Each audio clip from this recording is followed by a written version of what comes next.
Investasi real estate atau DIRE merupakan sarana investasi yang memungkinkan penghimpunan dana dari masyarakat ke modal yang dikelola oleh sebuah perusahaan investasi untuk diinvestasikan pada aset real estate seperti tanah, bangunan, gedung, pusat belanja, dan lain-lain.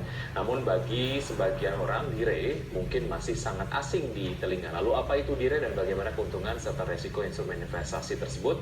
Untuk membahasnya telah hadir Direktur PT Cipta dan Aset Manajemen, ada Ibu Paula Rianti Komarudin. Apa kabar Ibu Paula? Terima kasih sudah hadir di studio kami hari ini. Kalau tidak salah dari perbincangan yang tadi kita sudah lakukan sebelum dialog adalah dari tahun 2007 sebetulnya sudah dikeluarkan oleh Bapak LK ya. Namun kemudian belum banyak masyarakat yang tahu terkait dengan DIRE ini. Ini kemudian berdampak kepada belum banyak diserapnya DIRE oleh masyarakat. Ingin mendapatkan informasi detail terkait dengan apa itu DIRE dan lain sebagainya. Silakan Bu Paula. Oke, DIRE itu adalah singkatan dari Dana Investasi Real Estate.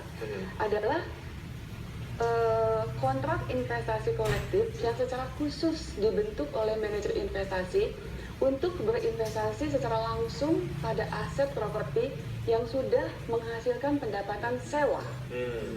Contoh dari aset properti tersebut adalah misalnya pusat perbelanjaan, kemudian gedung perkantoran, rumah sakit, hotel, gudang, dan lain sebagainya. Dari hasil pendapatan sewa tersebut, setiap tahun DIRE itu wajib membagikan dividen minimal 90% dari pendapatan bersihnya. Nah, kemudian DIRE juga dia wajib menginvestasikan 80% dari dana kelolaannya dalam bentuk aset yang berhubungan dengan properti, di mana 50% dari dana kelolaannya tersebut harus berupa aset properti langsung yang sudah menghasilkan uang sewa. Jadi DIRE itu tidak boleh atau dilarang berinvestasi pada lahan tanah kosong atau juga di bangunan yang masih dalam proses pembangunan. Kalau di luar negeri, DIRE ini lebih dikenal dengan nama Real Estate Investment Trust. REIT pertama kali diperkenalkan tahun 1960 di Amerika Serikat. Kalau di Indonesia sendiri tahun 2007 itu melalui peraturan 9M1 dan 9M2 yang dikeluarkan oleh Bapak Pam LK pada waktu itu OJK. Dan sejauh ini memang belum maksimal penyerapannya terkait dengan sosialisasi, dan sebetulnya tadi seperti sudah dibacakan dari paket pengantar bahwa memang investor masih menghitung-hitung gitu ya, karena ada PPh final yang dikenakan tadinya 5% menjadi 0,5%. Ini kemudian diharapkan menjadi sebuah insentif nantinya DIRE ini banyak diserap. Seberapa efektifkah sebetulnya penurunan PPh final ini nantinya Bu Paula menurut Anda? Sangat efektif.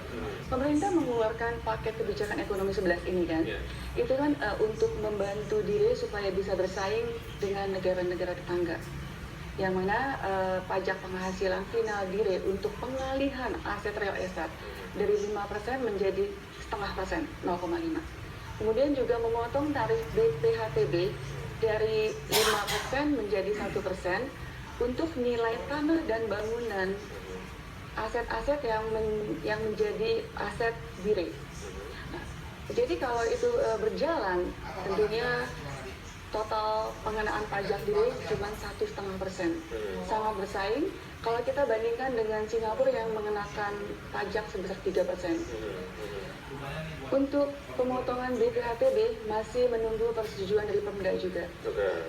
Artinya sejauh ini masih ada di 5% gitu ya, yang sejauh ini masih berlaku. Secara mekanisme pergerakan harga DIRE per unitnya gitu ya, Anda tadi sebelum dialog Anda menyebutkan agar mudah kemudian saya menggambarkan atau mendapatkan gambarannya adalah seperti saham saja gitu ya. Seperti apa Bu Paula? Kalau DIRE sudah ditransaksikan di Bursa Efek, kita sebut unit penyertaan. Nah, satu unit penyertaan saat sekarang ini saya kembali lagi ke sebelumnya. DIRE di Indonesia baru cuma ada satu, yaitu yang dikeluarkan oleh PT Cipta Dana dengan nama DIRE Cipta Dana Property Retail Indonesia, tikernya XCID. Nah, DIRE selain ditransaksikan di bursa, DIRE juga dihitung oleh bank bank kastodian setiap bulannya dengan nama nilai aset bersih per unit. Setiap bulan bank kastodian akan mengeluarkan angka ini. Nilai aset bersih ini setiap tahun sudah mencerminkan nilai asetnya.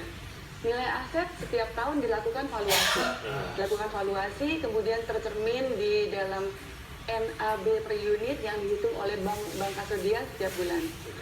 Kemudian juga selain transaksi di bursa, investor pemegang unit penyertaan diri itu akan mendapatkan dividen rutin secara berkala.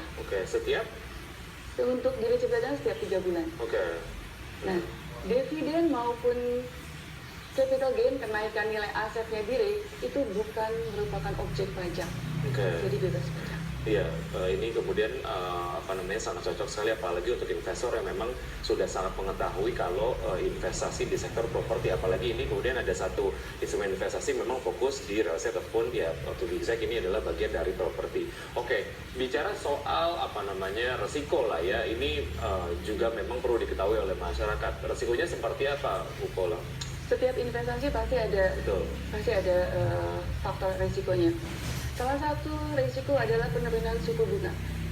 Nah, kemudian juga kinerja diri sangat tergantung pada sektor properti. Yang perlu diperhatikan adalah gagalnya si penyewa properti tersebut untuk membayar uang sewa atau memperpanjang masa sewanya. Turunnya nilai properti itu juga merupakan salah satu risiko. Kemudian risiko yang ada lagi risiko likuiditas pada saat investor mau mencairkan dananya. Itu adalah beberapa resiko-resikonya. Baik. Ada hal lain yang kemudian saya ingin tanyakan terkait dengan diri. Kita akan lanjutkan usai jeda, Bu Paula. Kami akan segera kembali.